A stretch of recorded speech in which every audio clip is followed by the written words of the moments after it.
Allahu Akbar, Allahu Akbar, Allahu Akbar, Allahu Akbar, Allahu Akbar, Allahu Akbar, Allahu Akbar, Allahu اعوذ باللہ من الشیطان الرجیم بسم اللہ الرحمن الرحیم۔ قرآن مجید کی توضیح اور تشریح کے اس مسلسل پروگرام اس سے استفادہ کرنے والے بھائی اور بہنوں، السلام علیکم ورحمۃ اللہ وبرکاتہ۔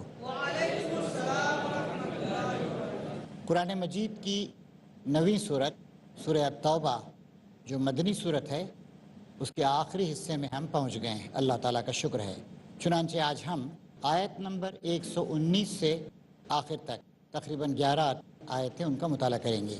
پس منظر کے بارے میں آپ کو یاد دہانی کرا دینی مناسب ہے کہ یہ آیتیں اس وقت نازل ہوئی تھیں جب نبی کریم صلی اللہ علیہ وسلم رجب 9 ہجری میں غزوہ تبوک سے واپس تشریف لائے تھے۔ ان آیات میں مسلمانوں کو اس بات پہ توجہ دلائی جا رہی ہے کہ وہ پورے اخلاص کے ساتھ اپنے آپ کو اللہ تعالیٰ کے دین کی خدمت کرنے کے کام میں جھونک دیں، مخلصانہ طریقے سے دین کی پیروی کریں۔ اور جن لوگوں نے جو عام اعلان ہوا تھا غزوہ تبوک میں شرکت کا، اس اعلان کی تکمیل میں تساہل یا غفلت سے یا سستی سے کام لیا تھا، ان کے واقعات بھی یہاں پر گزرے ہیں۔ 3 ایسے صحابی تھے، حضرت کعب اور مرارہ بن ربی، یہ اور ایک صحابی، تینوں اصحاب۔ ان کے بارے میں انہوں نے صحیح بات بتا دی کہ ان سے تزاحل ہو گیا تھا، غلطی ہو گئی تھی۔ نبی کریم صلی اللہ علیہ وسلم نے فرمایا کہ یہ سچے لوگ ہیں، انہوں نے صحیح بات کہی۔ پھر 50 دن تک ان کا بائیکاٹ کیا گیا، اور بائیکاٹ میں ان لوگوں نے کسی بغاوت کا اظہار نہیں کیا، ناراضگی نہیں کی، بلکہ برداشت کیا، ان کو بھی معاف کر دیا گیا۔ اب اس کے بعد عام جو صورتحال تھی اور عام جو مسلمان تھے، جن میں ایک اچھی خاصی تعداد بدوؤں کی تھی جو مدینے کے آس پاس کے علاقوں میں یا دور دراز قبائل میں رہتے تھے، ان کے بارے میں بھی کچھ اہم باتیں بتائی جا رہی ہیں، اور ایک بنیادی پالیسی دی جا رہی ہے اسلامی ریاست کو کہ ان کی تعلیم و تربیت، ان کو درست کرنے اور ان کو اسلامی ملک کا اچھا شہری اور سچا مسلمان بنانے کے لیے کیا کیا جائے۔ فرمایا جا رہا ہے، اے لوگو جو ایمان لائے ہو، اللہ سے ڈرو اور سچے لوگوں کا ساتھ دو۔ ظاہر ہے اللہ کے نبی اور سابقون الاولون جنہوں نے اللہ اور اللہ کے رسول کی پکار پر لبیک کہتے ہوئے اسلام کے لیے اپنا تن من دھن سب کچھ جھونک دیا تھا، ان سے بہتر، ان سے سچے، صادق الایمان، صادق الوعد، صادق العمل لوگ اور کون ہو سکتے ہیں۔ عام لوگوں سے کہا جا رہا ہے، لوگوں جو ایمان لائے ہو، اللہ سے ڈرو اور سچے لوگوں کا ساتھ دو۔ مدینے کے باشندوں اور گرد و نواح کے بدویوں کو یہ ہرگز زیبا نہ تھا کہ اللہ کے رسول کو چھوڑ کر گھر بیٹھ رہتے، اس کی طرف سے بے پرواہ ہو کر اپنے نفس کی فکر میں لگ جاتے۔ نبی کریم صلی اللہ علیہ وسلم جو اللہ کے نبی تھے، آخری نبی تھے، جن کو آخری بار ایک مثالی ریاست، ایک مثالی سوسائٹی بنا دی تھی، انہوں نے حالات کی نزاکتوں کا جائزہ لے کر جب رومن ایمپیرر مدینے کی طرف بڑھنے کا خیال کر رہا تھا یا سرحدوں کے اندر داخل ہونے کا خیال کر رہا تھا اپنی فوج کے ساتھ، انہوں نے خود پیش قدمی فرمائی اور 30,000 افراد پر مشتمل جیش اسرت، غربت کے عالم میں نکالا گیا ایک لشکر لے کر آپ گئے تھے۔ تو یہ بات مناسب نہیں تھی کہ مدینے کے عام باشندے، ایسے کچھ لوگ تھے وہاں پر، اور آس پاس کے جو بدوی لوگ تھے، وہ اللہ کے رسول کو یوں ہی تنہا چھوڑ دیں، خود اپنے گھر میں بیٹھ جائیں۔ اس لیے کہ ایسا کبھی نہ ہوگا کہ اللہ کی راہ میں بھوک پیاس اور جسمانی مشقت کی کوئی تکلیف وہ جھیلیں، اور منکرین حق کو جو راہ ناگوار ہے اس پر کوئی قدم وہ اٹھائیں، اور کسی دشمن سے عداوت حق کا کوئی انتقام وہ لیں، اور اس کے بدلے ان کے حق میں ایک عمل صالح نہ لکھا جائے۔ یہ تو عمل صالحہ اور بہت ہی گہرے، بہت ہی اونچی سطح کے عمل صالحہ حاصل کرنے کا ایک موقع ہے جو اللہ تعالیٰ نے مدینے کے لوگوں کو بھی دیا ہے، اور آس پاس کے علاقوں میں بسنے والے مختلف قبائل کے لوگوں کو بھی دیا ہے۔ آخری بار جب اللہ تعالیٰ کا دین اپنی پوری شان کے ساتھ، اپنی پوری تفصیلات کے ساتھ دنیا میں قائم ہو رہا ہے، اور اس کی رہنمائی بنفس نفیس سیدنا محمد صلی اللہ علیہ وسلم آخری نبی کر رہے ہیں، تو ان کے لیے ایک اعزاز کی بات ہوتی۔ اس راہ میں وہ جو بھی بھوک یا تکلیف برداشت کرتے، جو بھی تکلیف آتی ان کو، اس کے بدلے میں اللہ تعالیٰ ان کے درجات کو بلند کرتا اور ان کے نامہ اعمال میں نیکیاں لکھتا۔ یقیناً اللہ کے ہاں محسنوں کا حق الخدمت مارا نہیں جاتا۔ اسی طرح یہ بھی کبھی نہ ہوگا کہ راہ خدا میں تھوڑا یا بہت کوئی خرچ وہ اٹھائیں، ایسا بھی خرچ کرنے کی ضرورت تھی۔ وہ جیسے کہ تفصیلات آپ کے سامنے آ چکی ہیں کہ اس وقت لوگوں نے بڑھ چڑھ کر سیدنا ابوبکر صدیق نے اپنی صداقت ایمانی کا اس طرح ثبوت دیا کہ اس مشکل کے لمحے میں اپنے گھر میں جو کچھ تھا کوئی چیز نہیں چھوڑی، سب لا کے انہوں نے پیش کر دی۔ اسی طرح یہ بھی کبھی نہ ہوگا کہ راہ خدا میں تھوڑا یا بہت کوئی خرچ وہ اٹھائیں اور سید جہاد میں کوئی وادی وہ پار کریں اور ان کے حق میں اسے لکھ نہ لیا جائے، تاکہ اللہ ان کے اس اچھے کاموں کا انہیں صلہ عطا فرمائے۔ کیا وجہ تھی؟ بدویوں کے اندر ایمان ابھی پورے طور سے کیوں نہیں سرایت کیا تھا؟ کیوں ان کے اندر وہ جذبہ جہاد، جذبہ قربانی، جذبہ ایثار اور اسلام کے لیے اپنا تن من دھن سب کچھ قربان کر دینے کا جذبہ کیوں نہیں پیدا ہوا تھا؟ علم سے وہ لوگ کورے تھے، اور علم جب نہیں ہوتا ہے آدمی کے اندر تو اس کا ایمان بھی پروان نہیں چڑھ سکتا ہے۔ علم بنیادی چیز، اس لیے فرما رہا ہے اللہ تعالیٰ، اور کچھ ضروری نہ تھا کہ اہل ایمان سارے کے سارے ہی نکل کھڑے ہوتے، ہر جگہ سے لوگ مدینہ آ جائیں۔ مدینے میں بہت سارے لوگ ایسے تھے جو صاحب علم تھے، اور علم کی بنیاد پر ان کے ایمان میں ترقی ہو رہی تھی۔ اب سارے قبائل کے لوگ مدینہ آ جائیں اور آ کر پڑھنا شروع کر دیں، دین کا علم حاصل کریں، یہ بات تو ضروری نہیں تھی، مگر ایسا کیوں نہ ہوا کہ ان کی آبادی کے ہر حصے میں سے کچھ لوگ نکل کر آتے۔ ہمیشہ دنیا میں ایسا ہوتا ہے، کچھ لوگ صاحب علم ہوتے ہیں، صاحب احساس ہوتے ہیں، اور وہ رہنمائی کے منصب پر فائز ہوتے ہیں۔ مختلف طبقات ہوتے ہیں، بہت اونچا طبقہ ہوتا ہے، بہت عقل مند، ایمان کی بلندیوں تک پہنچ جانے والا، علم حاصل کرنے والا، باتوں کی تہ تک پہنچنے والا۔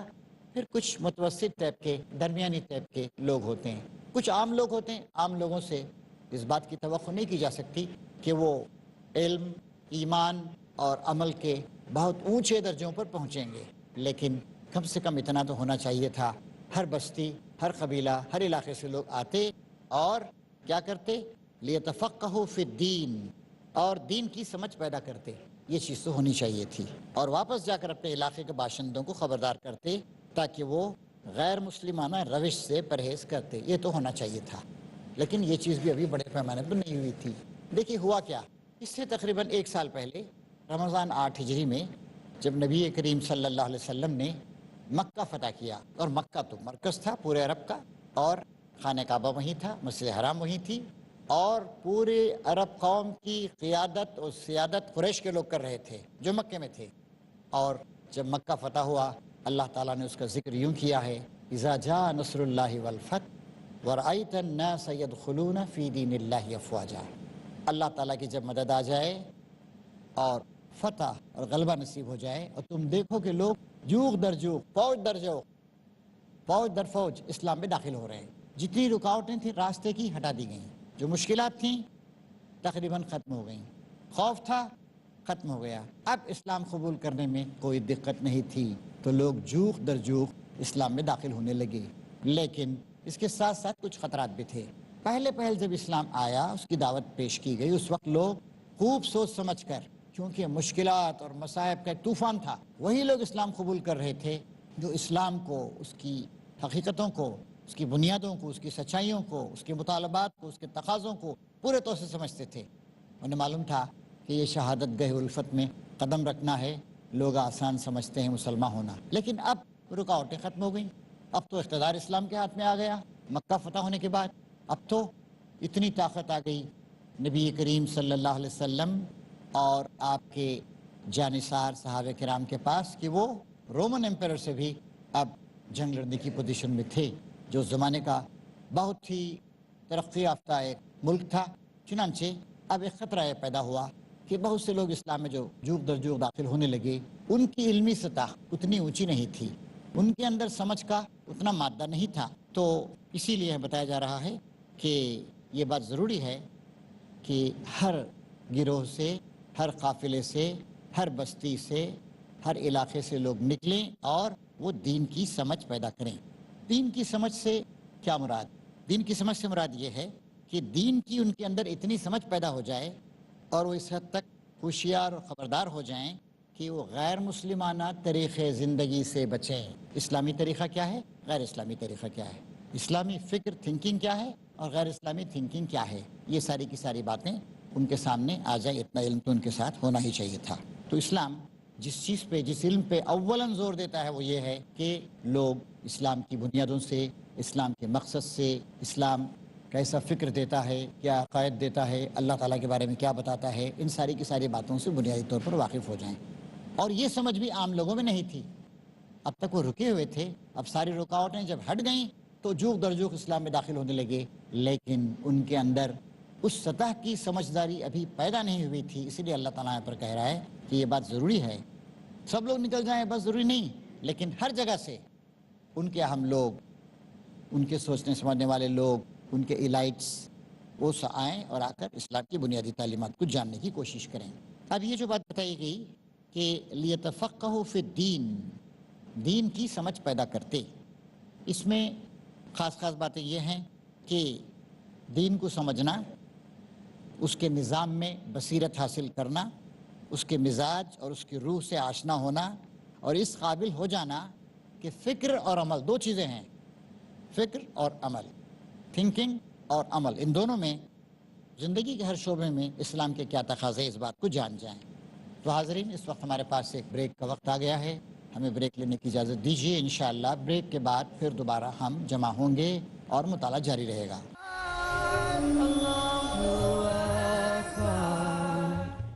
ہر دور میں بڑھاتا جو مومن کی شان ہے، پیغام حق سمیتے ہمارا قرآن ہے۔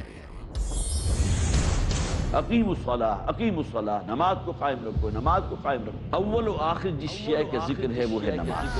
ڈاکٹر عارف رشید اسرا۔ کسی بھی مسلمان فرد کی زندگی کے اندر جو نمایاں ترین شے نظر آنی چاہیے وہ نماز کا معاملہ ہے۔ ضروری ہے جس کا احترام، جو قرآن میں فرمایا گیا اقیم الصلاۃ لذکری، نماز کو قائم رکھو تاکہ تمہارا دل میری یاد سے بسا رہے۔ لازمی ہے جس پر عمل۔ نماز تو وہ شے ہے کہ جو ہر فحش کام سے، ہر بے حیائی کے کام سے اور منکرات سے، گناہوں سے روکنے والی ہے۔ کامیابی ہے جس کی پناہ میں۔ الذین هم فی صلاتهم خاشعون، وہ لوگ کہ جو اپنی نمازوں کے اندر خشوع و خضوع اختیار کرنے والے ہیں۔ دنیا کو گمراہی سے نکالنے کے لیے رب نے اتارا کلام، قرآن کا پیغام، ہر بدھ شام 4 بجے اور دوبارہ صبح 4:30 بجے انڈیا میں Peace TV Urdu per.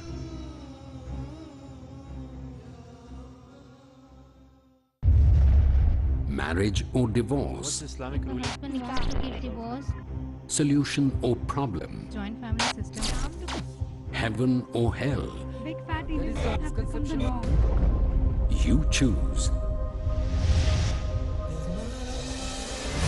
Beauty, wealth, family status, virtue. Decide what you want. Decide your choice. Be sad or be happy. It's your choice. Join Dr. Zakir Naik in Better Half or Bitter Half. آج رات 8 بجے اور دوبارہ صبح 10 بجے India میں Peace TV Urdu پر۔ قرآن کی آیات کو رسول کی ہر بات کو مومن ہی سمجھتا ہے، زکوٰۃ کے احکامات کو۔ اسلام نے اس کو کس قدر اہمیت دی ہے، کون کون سی خیر خواہی ہے جو ڈاکٹر محمد حماد لکھنوی۔ جو اسلام زکوٰۃ کے ذریعے کرتا ہے۔ زکوٰۃ کی بڑی اہمیت ہے تاکہ ایک مسلمان کا سارا مال اللہ تعالیٰ کے ہاں پاک تصور ہو۔ مال کی پاکی اور حفاظت کے لیے، مسلمانوں کی ترقی کے لیے، ایمان کی پختگی کے لیے۔ زکوٰۃ سے اچھے خصائل پیدا ہوتے ہیں، سخاوت ہے، انسانیت کے ساتھ ہمدردی ہے۔ زکوٰۃ کی ادائیگی ضروری ہے مومنانہ زندگی کے لیے۔ زکوٰۃ اللہ تعالیٰ نے جو عائد کی ہے